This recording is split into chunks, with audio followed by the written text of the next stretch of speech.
Bonjour et bienvenue sur cette vidéo de présentation où nous allons parler aujourd'hui de Subgraph OS.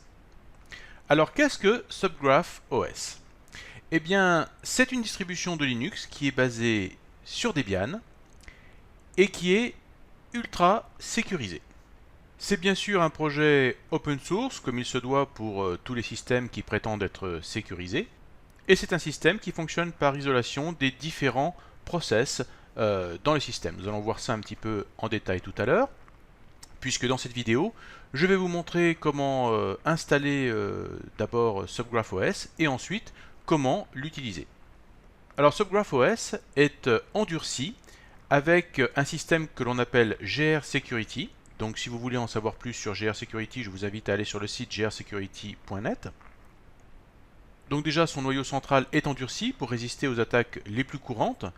Donc c'est un Debian qui est endurci. Chose intéressante également, est intégré YubiKey, qui permet donc d'avoir une identification à double facteur, c'est-à-dire en utilisant un système qui se branche sur un port USB. Donc cela augmente aussi la sécurité au niveau de l'identification si vous voulez utiliser des YubiKey.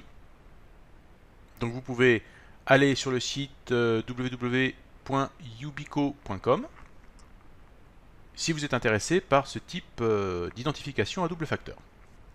Bien, passons maintenant aux choses sérieuses et commençons par voir comment installer Subgraph. Alors Subgraph, vous pouvez l'installer sur une machine que vous avez à votre disposition ou sur une machine virtuelle car il s'installe sans problème sur une machine virtuelle de type VirtualBox ou autre. Donc la première chose à faire est d'aller sur le site subgraph.com. Vous cliquez sur le menu Product et vous cliquez sur Subgraph OS. Ensuite, tout en bas de la page, vous avez ici Click to download Subgraph OS Alpha. Car oui, c'est une version alpha. Donc c'est vraiment le tout début du projet. Alors, généralement, les versions alpha sont uniquement réservées aux développeurs. Seules les versions bêta sont données au public. Mais là, je dois reconnaître qu'après l'avoir testé pendant quelques temps, cette version alpha est quand même très stable et très proche d'une version bêta. Donc ici, il vous est conseillé d'avoir une machine 64 bits avec au minimum 2 Go de RAM et au moins 20 Go de place sur votre disque dur. Et il vous suffit donc de télécharger l'image ISO qui se trouve ici, qui est donc datée du 11 mars 2016, pour télécharger cette image ISO. Et ensuite, vous pouvez soit graver cette image ISO sur un DVD, soit l'utiliser dans une machine virtuelle. Vous avez bien sûr ici en dessous la procédure à suivre pour vérifier la signature de cette image ISO. Bien, voyons maintenant la procédure d'installation. Bien, nous avons donc démarré notre machine avec notre DVD. Et si vous avez déjà installé une version de Debian sur une machine, eh bien vous n'allez pas être dépaysé puisque l'interface est quasiment identique pour l'installation. Donc ici nous avons le choix dans les menus entre utiliser une version live, c'est-à-dire une version qui ne sera pas installée sur la machine mais qui sera directement bootée depuis le DVD, soit directement installer cette version de Subgraph OS sur le disque dur de votre machine, ce que nous allons faire tout de suite en choisissant le menu Install. Donc la première étape consiste bien sûr à choisir la langue du système. Donc nous allons choisir French, France et français. Ensuite, il nous est demandé un mot de passe pour le nouvel utilisateur. Alors Subgraph OS fonctionne de la même façon que CubesOS, c'est-à-dire qu'il n'y a qu'un seul utilisateur qui est l'administrateur, c'est-à-dire qui est le root. Donc attention de mettre un mot de passe suffisamment fort, car c'est un mot de passe d'administration. Ici, il n'y a pas un utilisateur root et ensuite d'autres utilisateurs avec des permissions, il n'y a qu'un seul utilisateur qui est l'administrateur. C'est très important à savoir.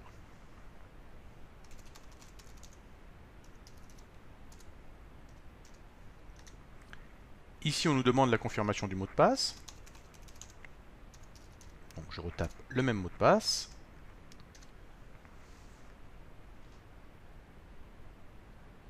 Ensuite, on nous demande de confirmer le partitionnement du disque. Je vais donc dire oui, je confirme. Ensuite, il va commencer un wiping, un effacement permanent des données sur tout votre disque. Pourquoi? Eh bien parce que le chiffrement du disque n'est pas une option sur SubGraph OS. Votre disque sera systématiquement chiffré.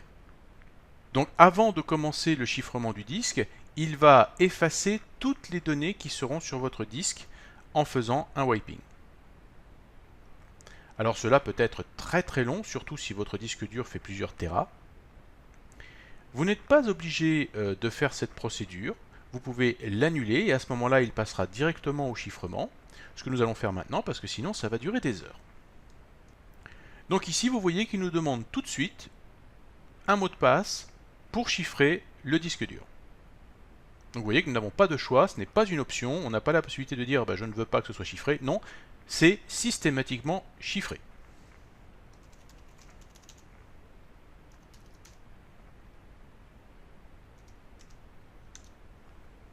On nous demande de confirmer le mot de passe pour le disque dur.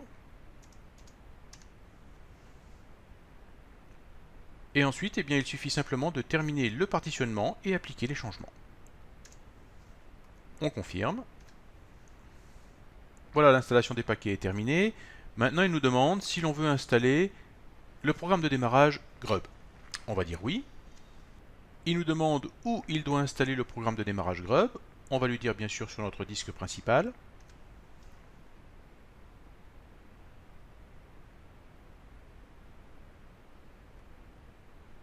Une fois l'installation terminée, eh bien, le système va redémarrer automatiquement et nous allons pouvoir lancer donc SubGraph OS.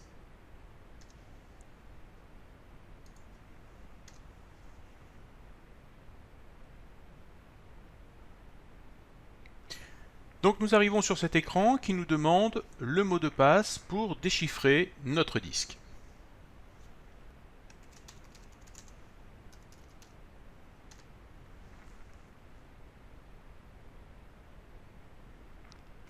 Voilà, nous arrivons donc sur la page de login. Donc vous voyez qu'ici, eh bien, il est juste marqué User. Il n'y a aucun nom spécifique donné.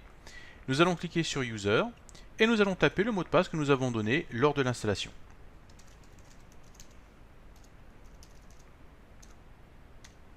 Donc nous sommes sur une interface de type GNOME, comme sur Debian 8, et nous allons tout de suite faire un petit tour d'horizon de SubGraph OS.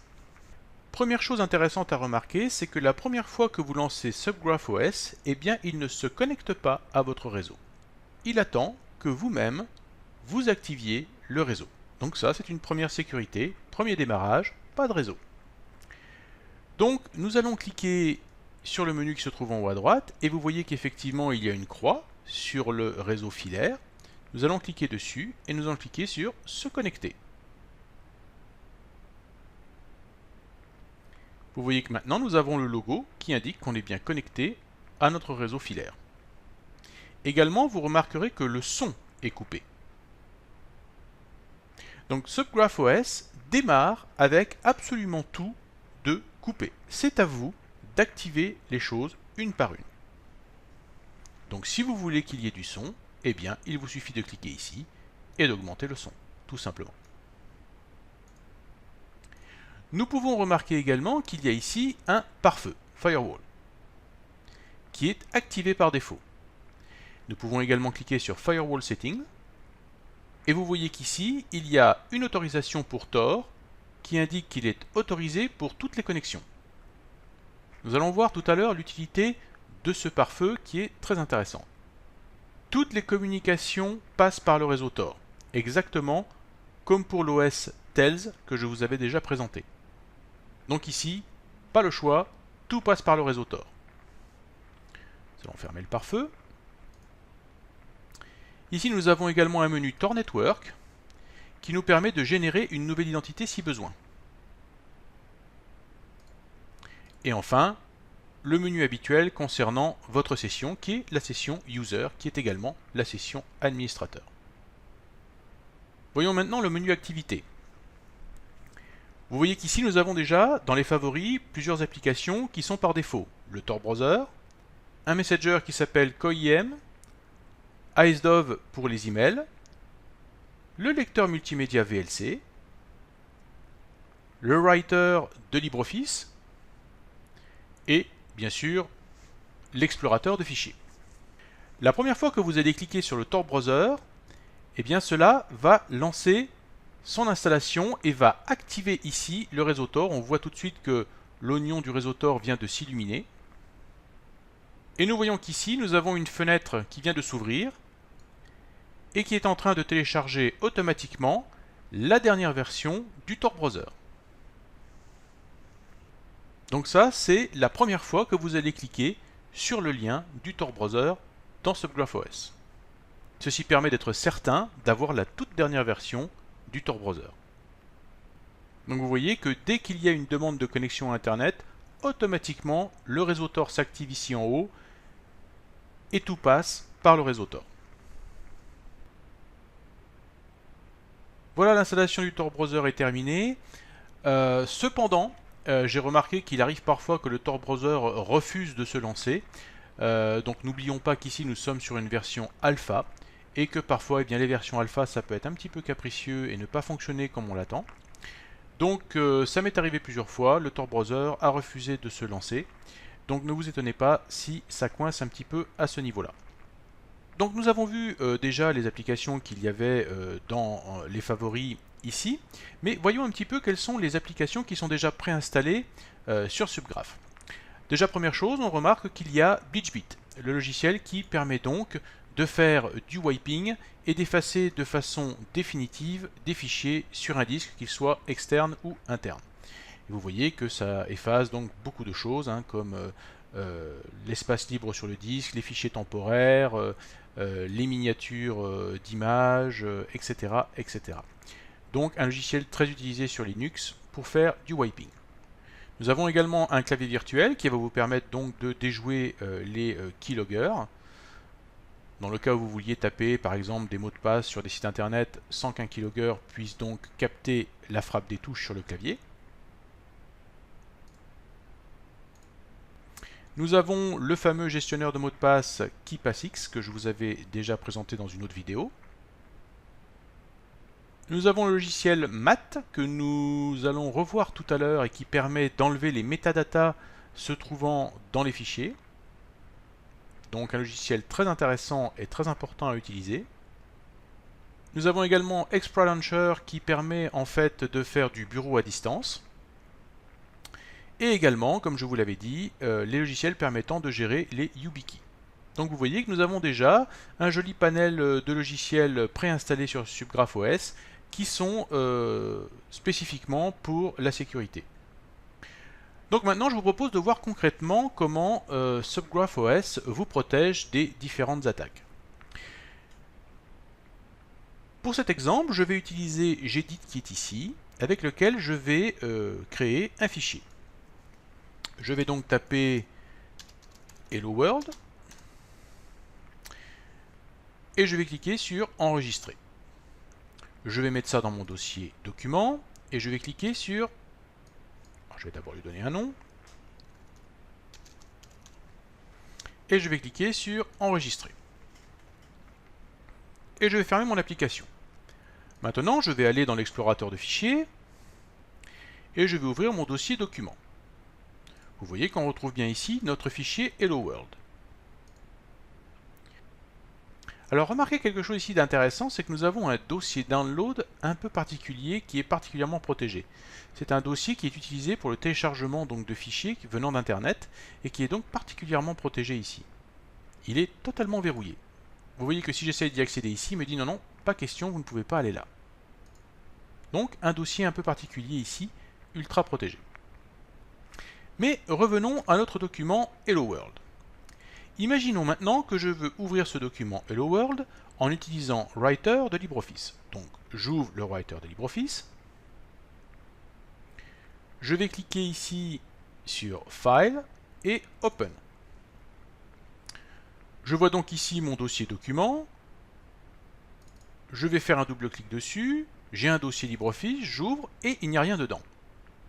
Mais où est donc passé mon fichier Hello World? Il devrait normalement se trouver ici dans mon dossier document.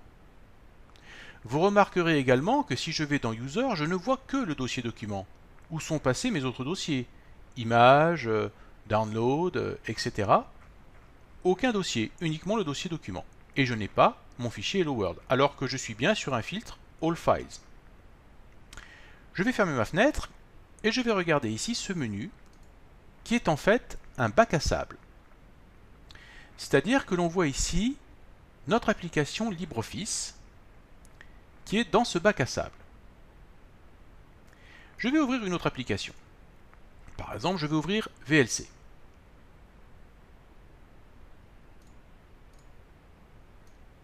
Cliquons de nouveau sur le menu bac à sable et vous voyez que j'ai également dans mon bac à sable VLC. En fait, chaque application est isolée des autres applications et du système central. Le problème, c'est comment faire maintenant pour ouvrir à l'aide de LibreOffice Writer le fichier que j'ai fait avec Gedit. Je vais fermer l'application VLC et je vais cliquer ici sur LibreOffice. Vous voyez qu'ici, j'ai plusieurs possibilités. Ajouter un fichier, ouvrir un terminal ou fermer ce bac à sable. Je vais cliquer sur Ajouter un fichier. Je vais aller dans le dossier document et vous voyez que l'on voit parfaitement mon document Hello World. Je vais le sélectionner et maintenant je vais recommencer à cliquer sur File, Open, Document et regardez maintenant je vois mon fichier Hello World. J'ai autorisé l'application LibreOffice dans son bac à sable à accéder à mon fichier Hello World. Je clique 2 fois dessus et vous voyez que j'arrive à l'ouvrir sans aucun problème. Je vais fermer ce document et je vais recliquer sur mon bac à sable. Vous voyez qu'ici on voit en bas mon document Hello World qui se retrouve donc dans le bac à sable de LibreOffice. Si je ne veux plus que LibreOffice puisse accéder à ce document Hello World, eh bien je clique sur moins. Il me demande si je veux retirer donc ce fichier du bac à sable, je lui dis oui. Et maintenant LibreOffice n'a de nouveau plus accès à ce fichier Hello World. Donc voilà le fonctionnement principal en fait de SubGraphOS, c'est-à-dire que les rôles sont inversés. Habituellement, sur un système, vous avez plusieurs utilisateurs qui ont des accès plus ou moins restreints à des fichiers. Ici, en fait, ce sont les applications qui sont considérées comme des utilisateurs et qui ont des accès restreints à des dossiers ou à des fichiers. Et en fait, vous n'avez qu'un seul utilisateur qui est l'administrateur de l'OS. Les applications deviennent plus ou moins des utilisateurs. Vous avez également remarqué qu'il y a un terminal. Je vais ouvrir ce terminal. Remarquez ici l'utilisateur qui est indiqué User et LibreOffice. Je vais fermer ce terminal. Je vais fermer LibreOffice. Et vous voyez que si j'ouvre le terminal du système, eh bien j'ai User Subgraph. Donc ce n'est pas une isolation au niveau OS comme le fait CubesOS, mais une isolation au niveau applicatif. Alors maintenant, comment installer une application sur SubGraphOS? Vous avez plusieurs possibilités. La première possibilité, c'est d'utiliser le terminal qui est ici de couleur rouge, qui est le terminal d'administration. Et ici, vous devez taper le mot de passe de la session utilisateur.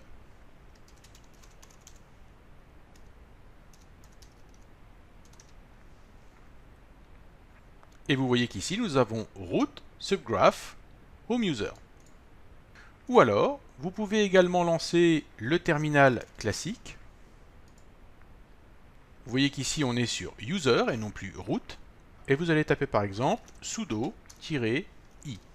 Il va vous demander le mot de passe de la session utilisateur.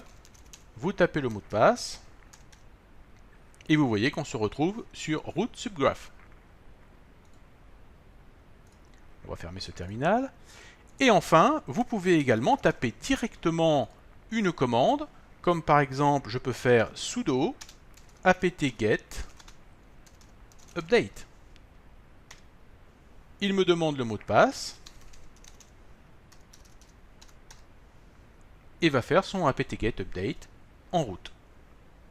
Donc la commande sudo est utilisée pour faire cela. Maintenant, intéressons-nous à la liste des dépôts qui sont utilisés pour installer des logiciels sur Subgraph OS. Donc je vais faire sudo nano etc apt source list. Remarquez ici que les lignes commencent par tor plus http.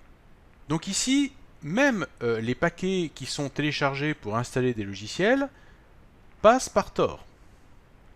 Donc vous devez toujours faire commencer vos lignes de dépôt par tor plus http. Bien, maintenant je vous propose d'installer un logiciel sur Subgraph OS et nous allons installer par exemple qBittorrent.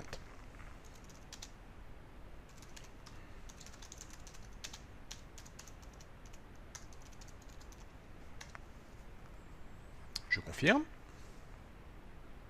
Vous voyez qu'ici, ce n'est pas très différent que d'installer un logiciel sous Debian.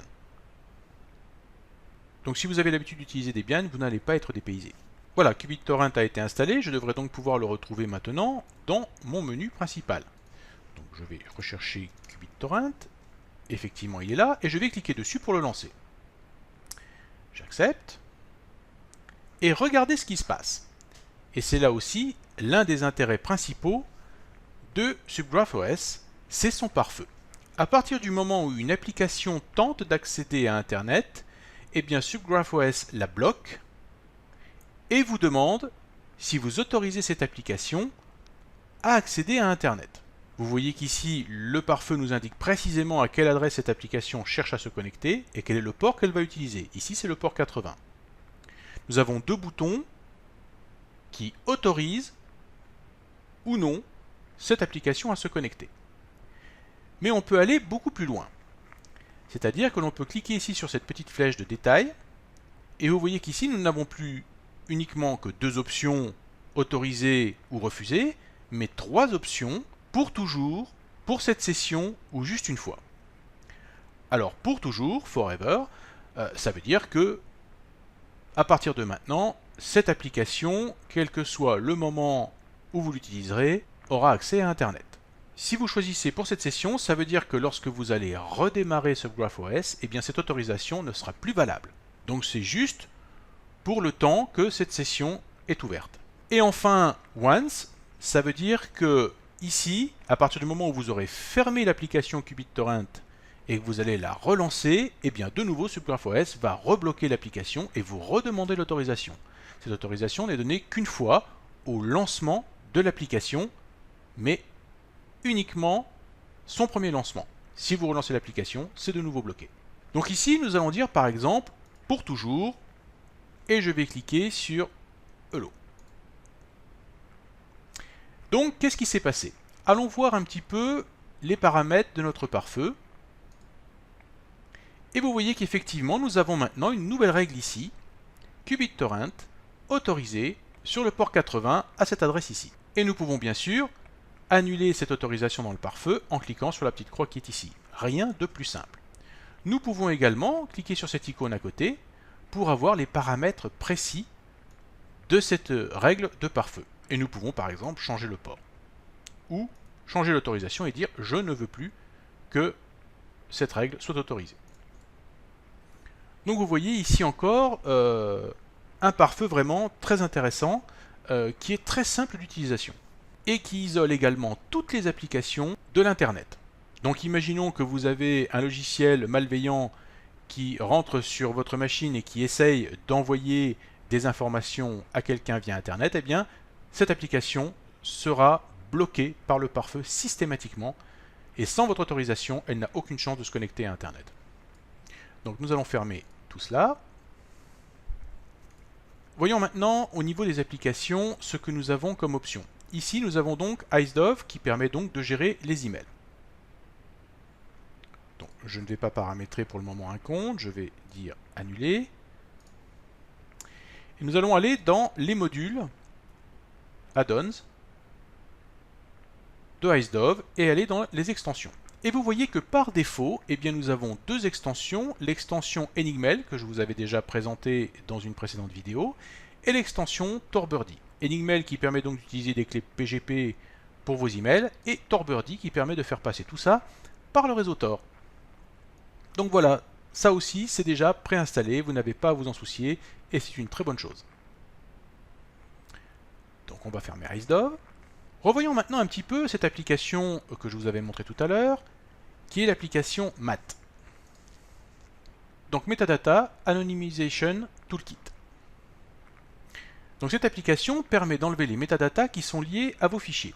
Par exemple, lorsque vous prenez une photo avec votre téléphone mobile, eh bien, il peut y avoir des métadatas qui sont liés à cette photo, qui indiquent par exemple la marque de votre téléphone mobile, l'endroit où vous avez pris la photo, peut-être même votre identité, votre nom, et plein d'autres choses qui peuvent être attachées à ce document. Donc ce que je vais faire, c'est que je vais reprendre LibreOffice et je vais créer un document qui va s'appeler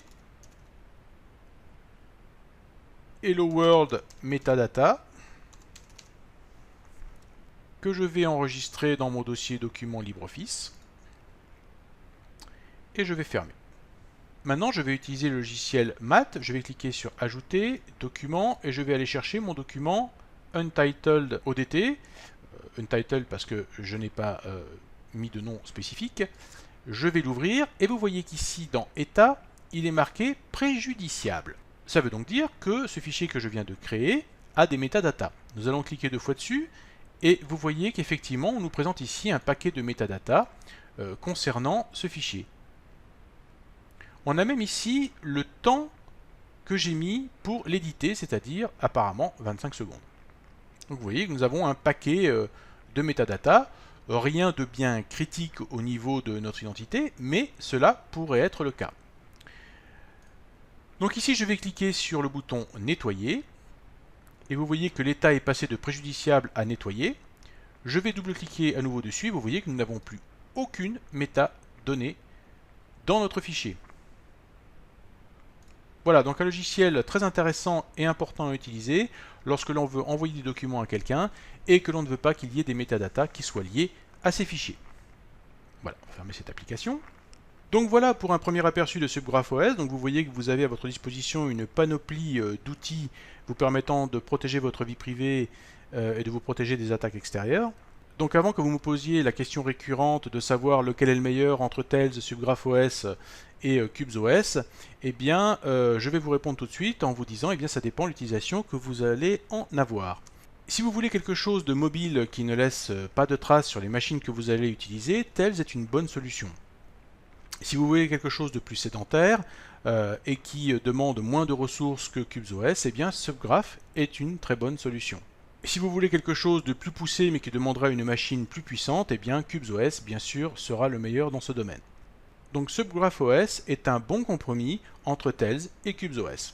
Donc c'est un projet très intéressant à suivre qui est encore qu'en version alpha, donc ça risque d'être un petit peu capricieux encore pour le moment, mais je trouve que le projet est déjà très bien avancé et est déjà quand même assez stable pour une version alpha. Voilà, j'espère que vous avez aimé cette vidéo et je vous dis à très bientôt pour d'autres vidéos.